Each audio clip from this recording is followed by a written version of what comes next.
This is chapter 26 of Jane Eyre, and this is the wedding. So Jane Eyre is a bride-to-be. Woohoo. Just to give you a heads up, this chapter may be triggering.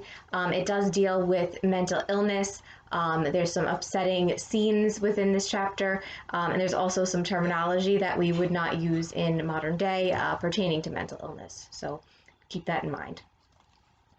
Chapter 26. Sophie came at 7 to dress me. She was very long indeed in accomplishing her task.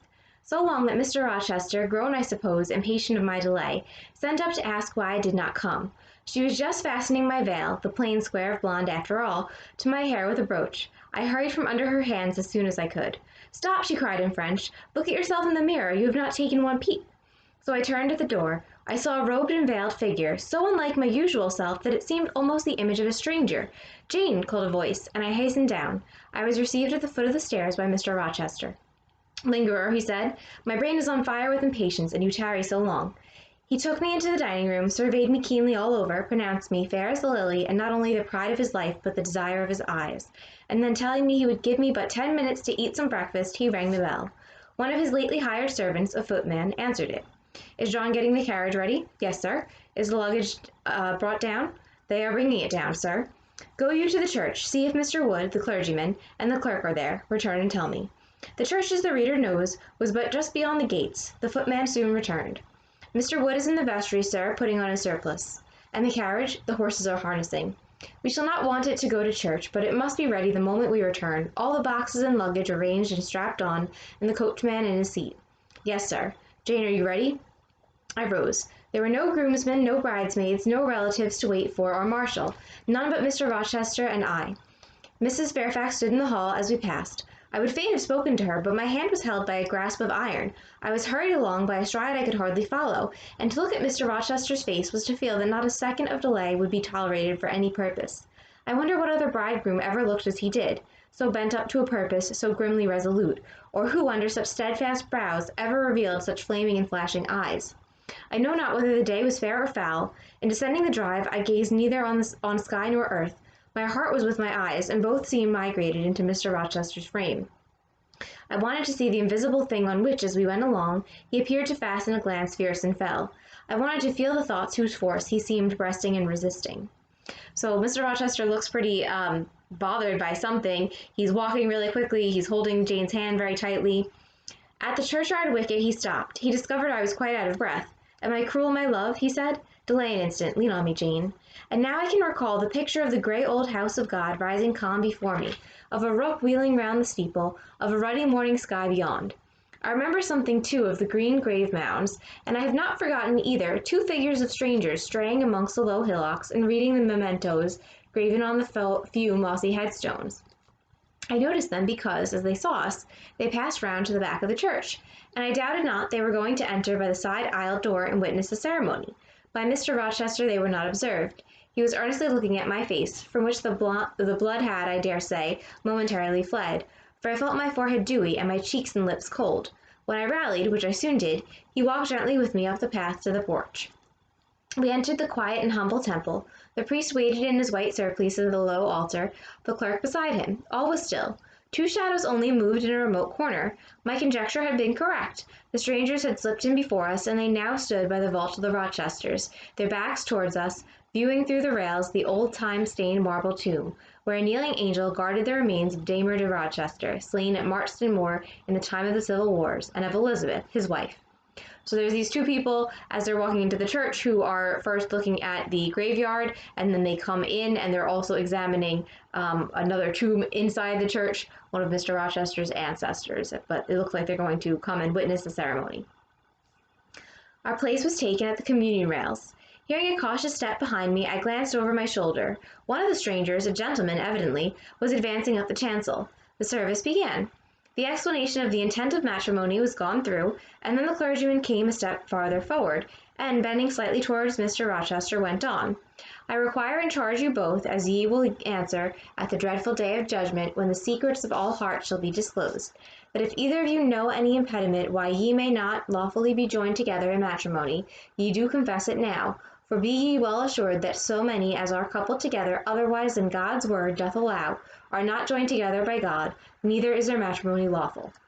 So the priest asked them, is there any reason why they cannot be married? And if they are not going to tell a reason why they can't be married, the marriage isn't lawful, and they're not legally bound together either. And it's not approved by God. He paused, as the custom is. When is the pause after that sentence ever broken by reply? Not perhaps once in 100 years. And the clergyman, who had not lifted his eyes from his book, and had held his breath but for a moment, was proceeding. His hand was already stretched towards Mr. Rochester, as his lips unclosed to ask, Wilt thou have this woman for thy wedded wife? When a distinct and near voice said, The marriage cannot go on. I declare the existence of an impediment. The clergyman looked up at the speaker and stood mute. The clerk did the same. Mr. Rochester moved slightly, as if an earthquake had rolled under his feet. Taking a firmer footing, and not turning his head or eyes, he said, Proceed. Profound silence fell when he had uttered that word, with deep but low intonation. Presently Mr. Wood said, I cannot proceed without some investigation into what has been asserted, and evidence of its truth or falsehood. So this person who's come in to witness the wedding says that there's a reason why the marriage cannot happen, there's an impediment, there's something stopping them from being married. Mr. Rochester just says, proceed when that happens. And the clergyman says he has to look into it. The ceremony is quite broken off, subjoined the voice behind us. I am in a condition to prove my allegation. An insuperable impediment to this marriage exists. Mr. Rochester heard, but he did not. He stood stubborn and rigid, making no movement but to possess himself of my hand. What a hot and strong grasp he had, and how like quarried marble was his pale, firm, massive front at this moment. How his eyes shone, still watchful, and yet wild beneath. Mr. Wood seemed at a loss. What is the nature of the impediment? He asked. Perhaps it may be got over, explained away. Hardly, was the answer. I have called it insuperable, and I speak advisedly. The speaker came forward and leaned on the rails. He continued, uttering each word distinctly, calmly, steadily, but not loudly. It simply consists in the existence of a previous marriage. Mr. Rochester has a wife now living. My nerves vibrated to those low-spoken words as they had never vibrated to thunder. My blood felt their subtle violence as it had never felt frost or fire, but I was collected and in no danger of swooning. I looked at Mr. Rochester. I made him look at me. His whole face was colorless rock. His eye was both spark and flint. He disavowed nothing. He seemed as if he would defy all things. Without speaking, without smiling, without seeming to recognize me a human being, he only twined my waist with his arm and riveted me to his side. Who are you? He asked of the intruder. My name is Briggs, a solicitor of Blank Street, London. And you would thrust on me a wife? I would remind you of your lady's existence, sir, which the law recognizes if you do not. Favor me with an account of her, with her name, her parentage, her place of abode. Certainly, Mr. Briggs calmly took a paper from his pocket and read out in a sort of official nasal voice.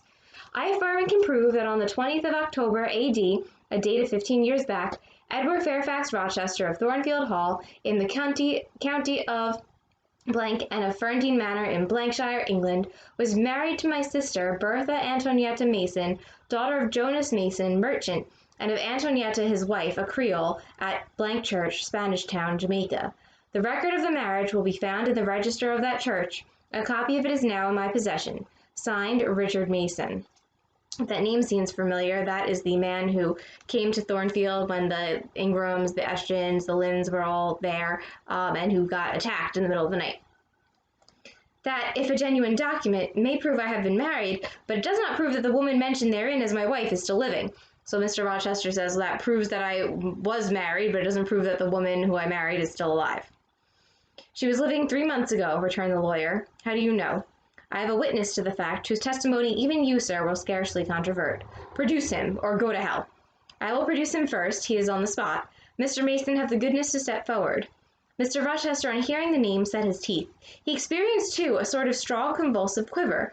Near to him as I was, I felt the spasmodic movement of fury or despair run through his frame. The second stranger, who had hitherto lingered in the background, now drew near. A pale face looked over the solicitor's shoulder. Yes, it was Mason himself. Mr. Rochester turned and glared at him. His eye, as I have often said, was a black eye. It had now a tawny, nay, a bloody light in its gloom, and his face flushed, olive cheek and hueless forehead received a glow as from spreading, ascending heart fire. And he stirred, lifted his strong arm. He could have struck Mason, dashed him on the church floor, shocked by a ruthless blow the breath from his body, but Mason shrank away and cried faintly, Good God! Contempt fell cool on Mr. Rochester. His passion died as if a blight had shriveled it up. He only asked, "What have you to say?" An inaudible reply escaped Mason's white lips.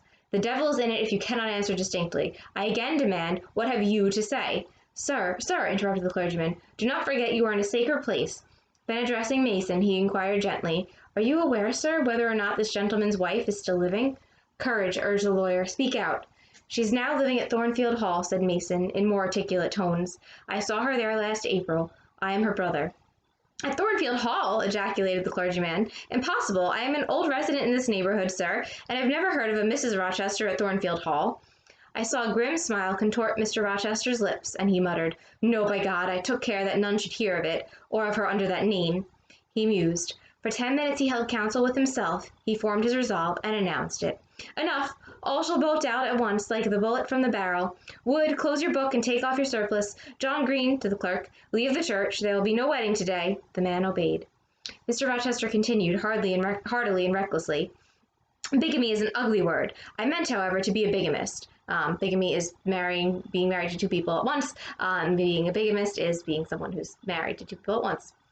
But fate has outmaneuvered me, or Providence has checked me, perhaps the last. I am little better than a devil at this moment, and, as my pastor there would tell me, deserve no doubt the sternest judgments of God, even to the quenchless fire and deathless worm. Gentlemen, my plan is broken up. What this lawyer and his client say is true. I have been married, and the woman to whom I was married lives." So he admits that he is still married to someone.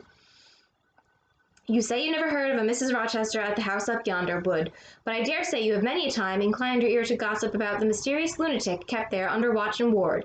Some have whispered to you that she is my bastard half-sister, some my cast-off mistress. I now inform you that she is my wife, whom I married 15 years ago, Bertha Mason by name, sister of this resolute personage, who is now, with his quivering limbs and white cheeks, showing you what a stout heart men may bear. Cheer up, Dick, never fear me. I'd almost as soon strike a woman as you. Bertha Mason is mad, and she came from a mad family. Idiots and maniacs through 3 generations. Her mother, the Creole, was both a mad woman and a drunkard, as I found out after I had wed the daughter, for they were silent on family secrets before.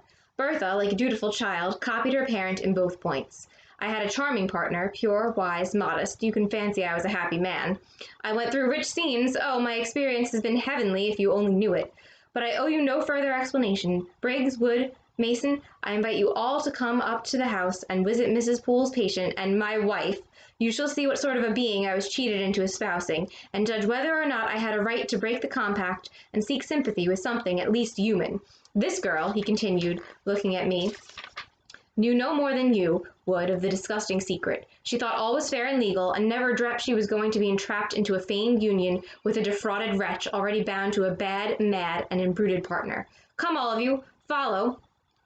So now he also admits that his wife's name is Bertha. He tells us that she has a mental illness, although he doesn't use those terms. He also says that she is an alcoholic, and that her mother was as well. So they're struggling with that disease as well as mental illness. He says he didn't know that before he married her, and then he also says that she is Miss Poole's patient. So Grace Poole is not the person causing any of the mysterious incidents at Thornfield Hall, but she is Bertha's caretaker there. Still holding me fast, he left the church. The 3 gentlemen came after.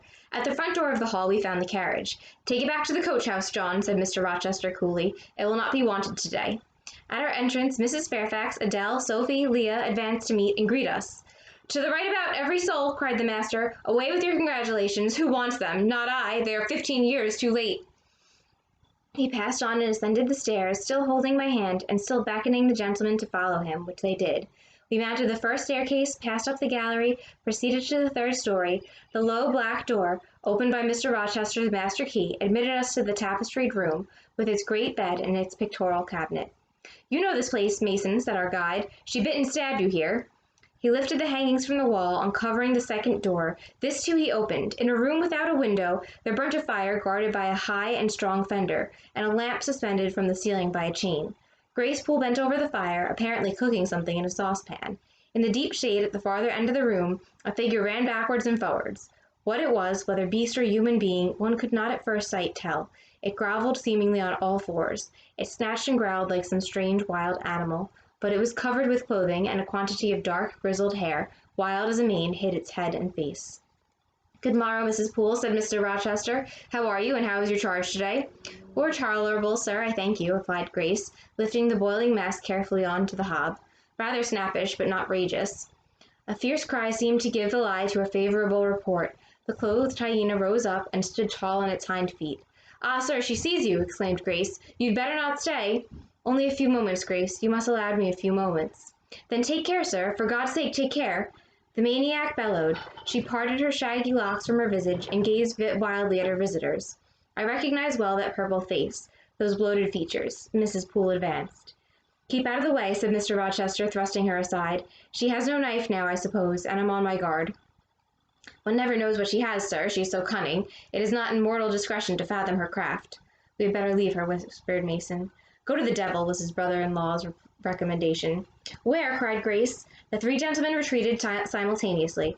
Mr. Rochester flung me behind him. The lunatic sprang and grappled his throat viciously, and laid her teeth to his cheek. They struggled. She was a big woman, in stature almost equaling her husband, and corpulent besides. She showed virile force in the contest. More than once she almost throttled him, athletic as he was. He could have settled her with a well-planted blow, but he would not strike, he would only wrestle. At last he mastered her arms. Grace Poole gave him a cord, and he pinioned them behind her. With more rope, which was at hand, he bound her to a chair. The operation was performed amidst the fiercest yells and the most convulsive plunges. Mr. Rochester then turned to the spectators. He looked at them with a smile both acrid and desolate. "That is my wife," said he. "Such is the sole conjugal embrace I am ever to know. Such are the endearments which are to solace my leisure hours. And this is what I wish to have," laying his hand on my shoulder. "This young girl, who stands so grave and quiet at the mouth of hell, looking collectedly at the gambols of a demon. I wanted her just as a change after the fierce Ragot. Wood and Briggs, look at the difference. Compare those clear eyes with the red balls yonder, this face with that mask, this form with that bulk. Then judge me, priest of the gospel and man of the law, and remember with what judgment ye judge, ye shall be judged. Off with you now, I must shut up my prize." We all withdrew. Mr. Rochester stayed a moment behind us to give some further order to Grace Poole. The solicitor addressed me as he descended the stair. "You, madam," said he, "are cleared from all blame. Your uncle will be glad to hear it, if indeed he should be still living, when Mr. Mason returns to Madeira." "My uncle? What of him? Do you know him?" "Mr. Mason does.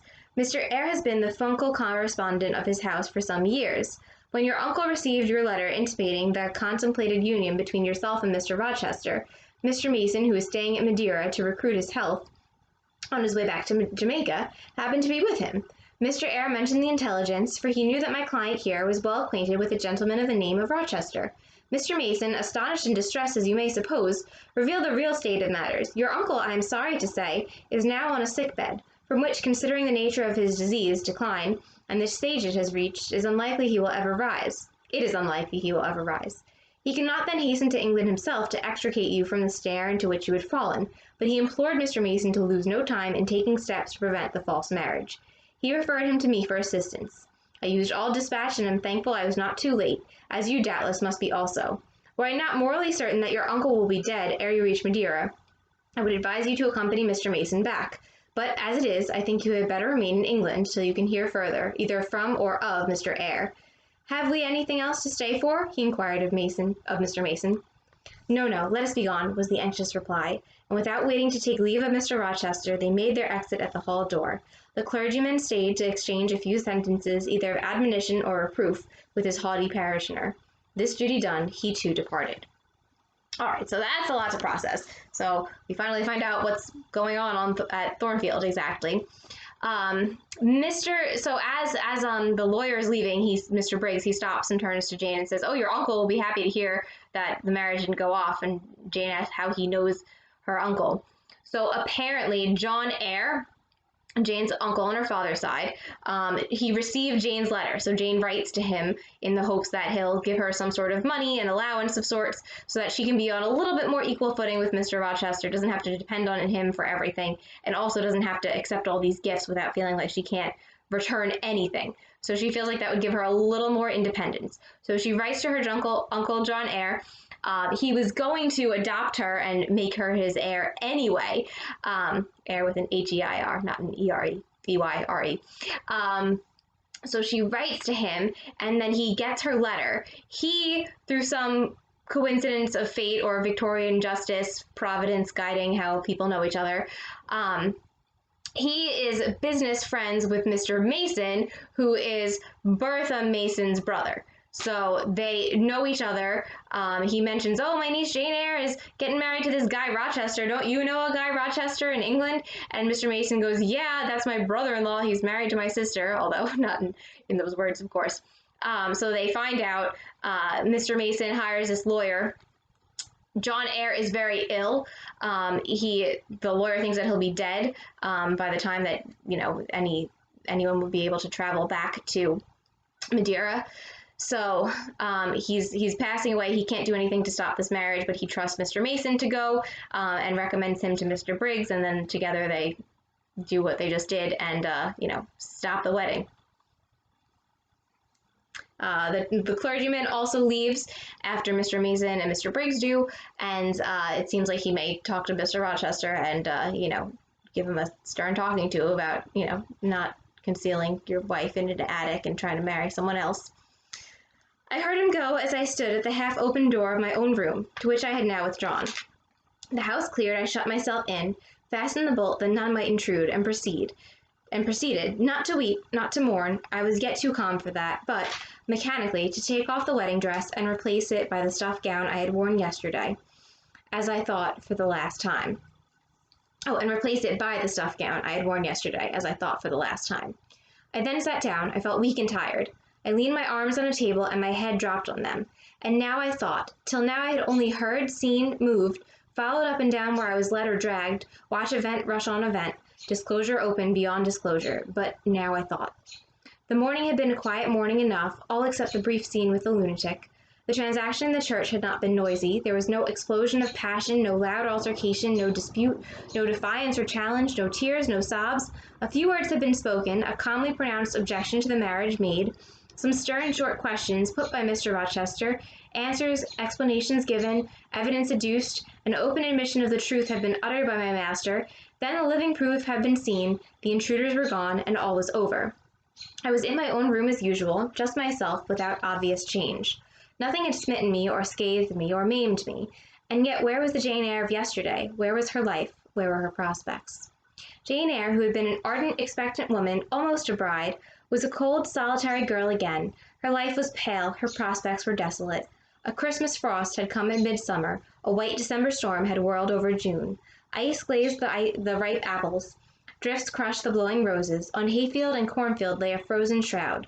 Lanes which last night blushed full of flowers today were pathless with untrodden snow, and the woods, which 12 hours since waved leafy and fragrant as groves between the tropics, now spread waste, wild, and white as pine forests in wintry Norway. My hopes were all dead, struck with a subtle doom, such as in one night fell on all the firstborn in the land of Egypt. I looked on my cherished wishes, yesterday so blooming and glowing, they lay stark, chill, livid corpses that could never revive. I looked at my love, that feeling which was my master's, which he had created. It shivered in my heart like a suffering child in a cold cradle. Sickness and anguish had seized it. It could not seek Mr. Rochester's arms. It could not derive warmth from his breast. Oh, never more could it turn to him, for faith was blighted, confidence destroyed. Mr. Rochester was not to me what he had been, for he was not what I had thought him. I would not ascribe vice to him. I would not say he had betrayed me, but the attribute of stainless truth was gone from his idea, and from his presence I must go. That I perceived well. When, how, whither, I could not yet discern, but he himself, I doubted not, would hurry me from Thornfield. Real affection, it seemed, he could not have for me. It had been only fitful passion, that was balked. He would want me no more. I should fear even to cross his path now. My view must be hateful to him. Oh, how blind had been my eyes, how weak my conduct. So now Jane's actually processing what's going on. She thinks about everything. She's at first a little, obviously shocked, and then she starts to think about everything and becomes extremely sad, understandably, and depressed. The marriage is not happening, and now she knows that Mr. Rochester has lied to her. She doesn't think that he's an evil person. She doesn't ascribe to him vice, but he seems less truthful, understandably, than he was, and doesn't seem to be as purely honest as she thought. She also knows that she has to leave, and that she's pretty sure that he's going to tell her to leave as well, because how can this continue? So the wedding is off.